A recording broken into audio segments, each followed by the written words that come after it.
maskaxdii dunidu malaasan mawjadaheeda kala miirtay ee macnaysay maarkii qarsoona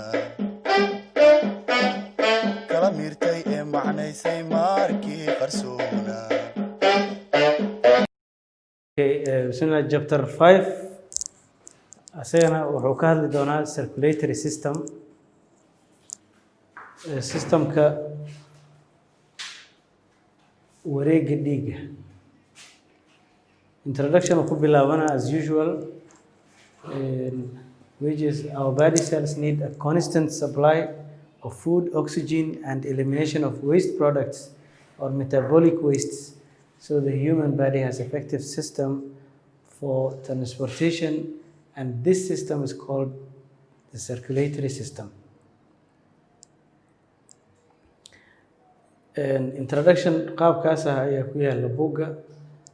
Chapterkan wuxuu ka hadli doonaa components of circulatory system.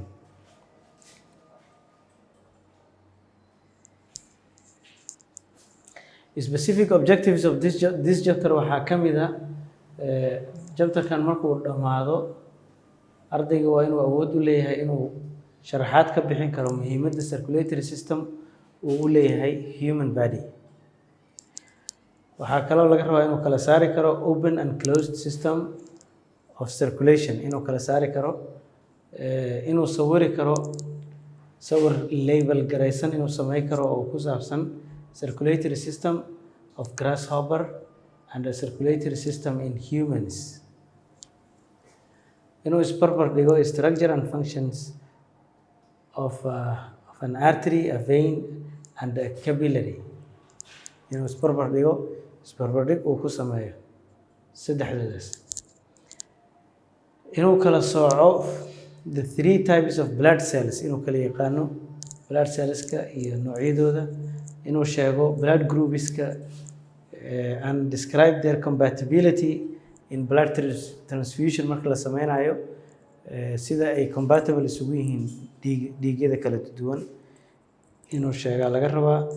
waxaa la rabaa inuu qeexo main diseases that affect the circulatory system.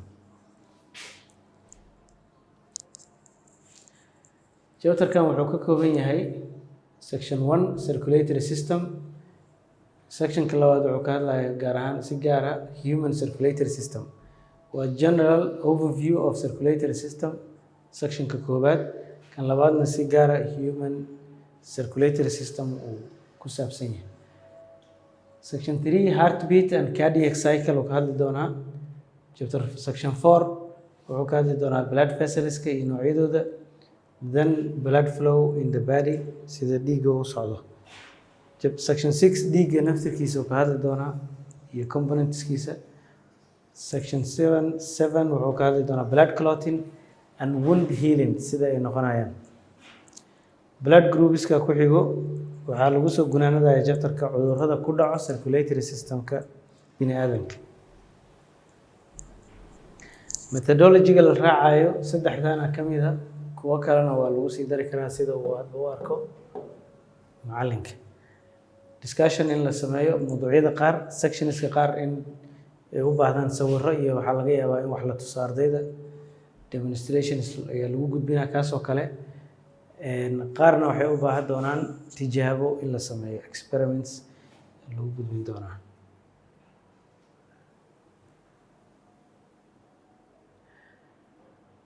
chapterkan waxaa ku jirto almost 10 activity ku jirto. qaar ka mid ah ayaa meelaha soo socdo ku sharixi doonaa. Study figure 5.2, then discuss the questions below in groups. 5.2 wuxuu ku yaalaa book, textbook ku yaalaa sawirkaas fiiri, kadibna ka jawaab su'aalaha soo socda.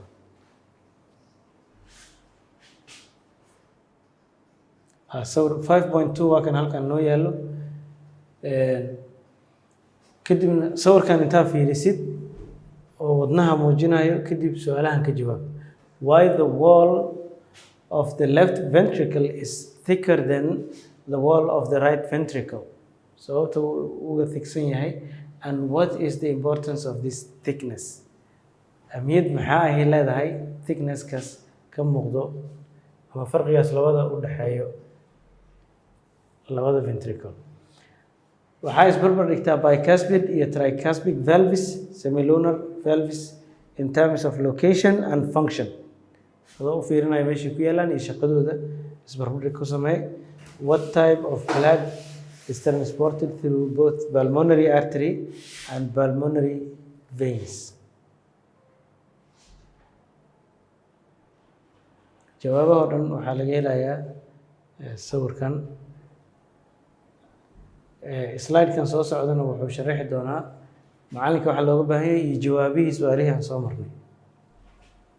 Macalinka waxaa laga rabaa ardayda inuu guide u noqdo oo uu tuso sawirka si carefully ay sawirka u fiiriyaan, uu xaqiijiyo su'aalaha inay fahmaan ayagana, kadibna ay ka jawaabaan su'aalahaas ayagoo sawirka fiirinaya. Waxay reference ka dhigan karaan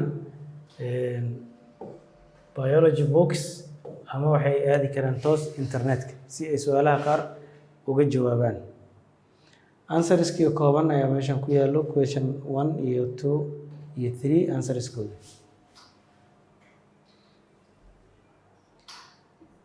Assessments of this chapter waxa more like other chapters. Assessment system-ka inta badan waa isku mid. Marka laga soo tago self assessment and peer assessment oo ardayda ka dhaxayso individually iyo as a group, assessmentskan kale waxaa sameynaya macalinka. Individual assessment inuu sameeyo qof walba iyo progresska uu sameynayo. Haddii ay u soo baxdo progresskaas ardayda ay sameeyeen qaar ka mid ah inay liitaan, inuu la imaado remedial work oo ardaydaas uu ku soo kabayo levelkoodana kor uu soo qaadayo. Techniques-ka uu wax ku qiimeynayo waxaa ka mid ah observation, tasks, written tests, assignments, quizzes, written questions and answers at the end of the chapter ayaa ka mid ah. Learner progress report ama records inuu mar walba haysto learner walba iyo improvementiga uu ka sameeyey chapterkaas intuu baranayo, wixii uu ka bartay iyo wixii uu meelihii uu ku liitay, wixii laga kabay all. Detailed report oo ku saabsan ardayda individually. murtida dhuux aqoontiisa baro lagama maarmi